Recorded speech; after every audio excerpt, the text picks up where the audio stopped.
Press वार्ता में आप सभी का हृदय से स्वागत है। मित्रों, आप सभी जानते हैं 7 चरण के चुनाव के 2 चरण समाप्त हो चुके हैं। इस 2 चरण में हमारे पार्टी का जो इंटरनल असेसमेंट है, इसके हिसाब से भारतीय जनता पार्टी और हमारे साथी दल मिलकर 100 के बहुत ज्यादा आगे हम निकल चुके हैं और हम बड़े विश्वास के साथ जनता के आशीर्वाद और समर्थन से 400 पार के हमारे लक्ष्य की ओर आगे बढ़ रहे हैं।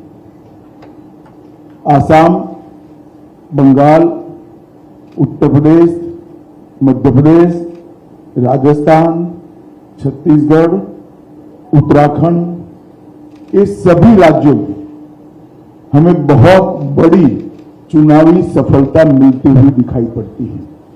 इसके साथ साथ कर्नाटक, तेलंगाना,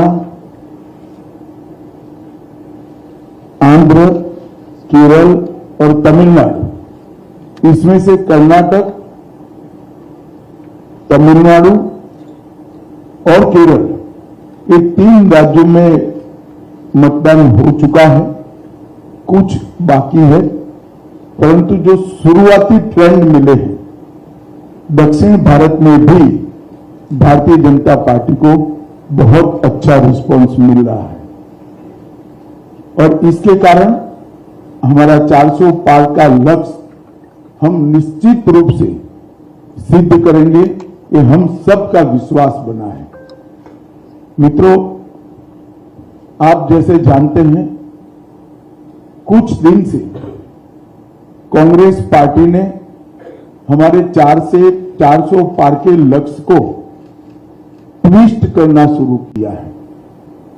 उन्होंने एक प्रकार से 400 पार के लक्ष्य को संविधान बदलने के लिए ये लक्ष्य है और दूसरा एक अपप्रचार कर रहे हैं कि भारतीय जनता पार्टी 400 पार करने के बाद आरक्षण को समाप्त कर देगी। ये दोनों चीजें निराधार और तथ्यहीन है।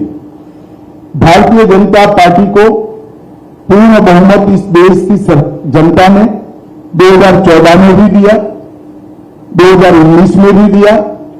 हम 10 साल से पूर्ण बहुमत के साथ की सरकार चला रहे हैं। हमने पूर्ण बहुमत का उपयोग कांग्रेस की तरह इमरजेंसी डालकर लोकतंत्र का गला घोंटने में नहीं किया। इमरजेंसी डालने के लिए, लोकसभा का टर्म एक्सटेंड करने के लिए, संविधान बदल करने में नहीं किया।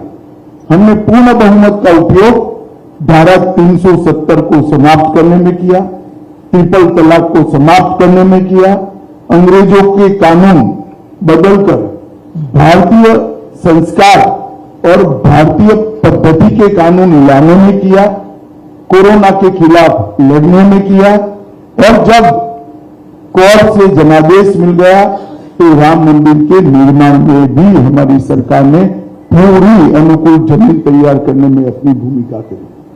कांग्रेस पार्टी एक झूठ फैलाकर जनता के बीच में भ्रांति पैदा करना चाहती है।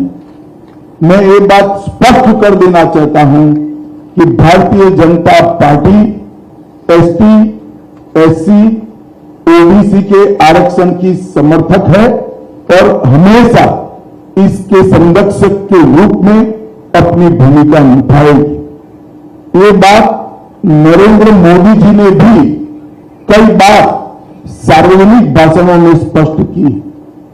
एसटी, एससी, ओबीसी के आरक्षण में किसी एक राजनीतिक दल ने अगर डाका डाला है तो वो कांग्रेस पार्टी ने डाला है। सबसे पहले उन्होंने संयुक्त आंध्र प्रदेश में मुसलमानों को रिजर्वेशन दिया। वो रिजर्वेशन के कारण ओबीसी का रिजर्वेशन कटा। उसके बाद में कर्नाटक में रातों रात कोई सर्वे के करे बगैर, पिछड़ापन तय करे बगैर सारे मुसलमानों को ओबीसी कैटेगरी में डालकर उनके लिए 4% का कोटा रिजर्व कर दिया। इससे भी पिछड़ा वर्ग का रिजर्वेशन कटा है।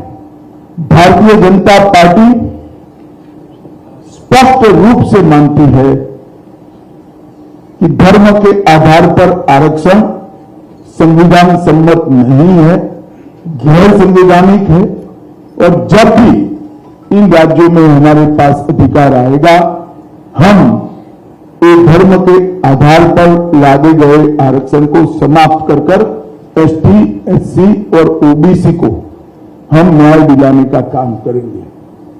मित्रों, उनकी हताशा, निराशा इस स्तर पर पहुंच गई है कि उन्होंने मेरा और कुछ भाजपा नेताओं का फेक वीडियो बनाकर सबके बीच में सार्वजनिक किया। मुख्यमंत्री, प्रदेश अध्यक्ष, इस कक्षा के व्यक्तियों ने भी इस फेक वीडियो को फॉरवर्ड करने का काम किया।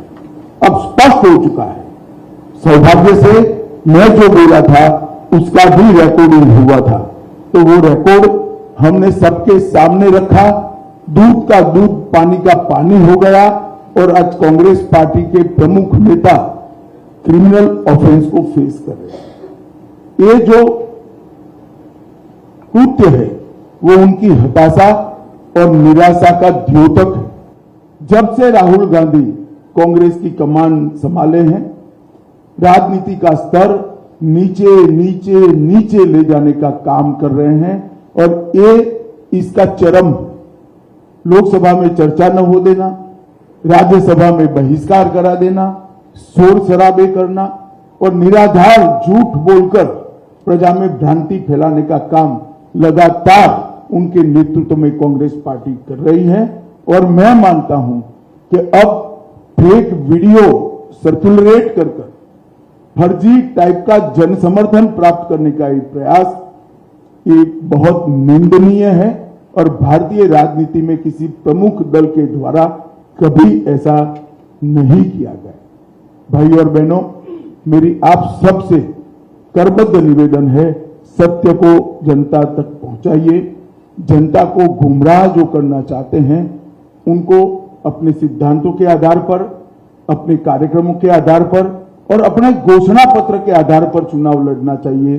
फेक वीडियो सर्कुलेट कर नहीं, भारतीय जनता पार्टी के घोषणा पत्र को तोड़ मरोड़ कर जनता के बीच में झूठे तरीके से रखकर चुनाव नहीं लड़ना चाहिए। 1 मिनट के लिए ये वीडियो, दोनों ओरिजिनल वीडियो और फेक वीडियो मैं आप सबके सामने रखना चाहूंगा।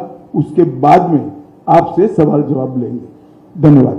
मैं यहाँ कहकर जाता हूँ, भारतीय जनता पार्टी आवाज भाई, तो एक गैर संवैधानिक मुस्लिम रिजर्वेशन को हम समाप्त कर देंगे। भाई फिर से करना पड़ेगा, आवाज नहीं है।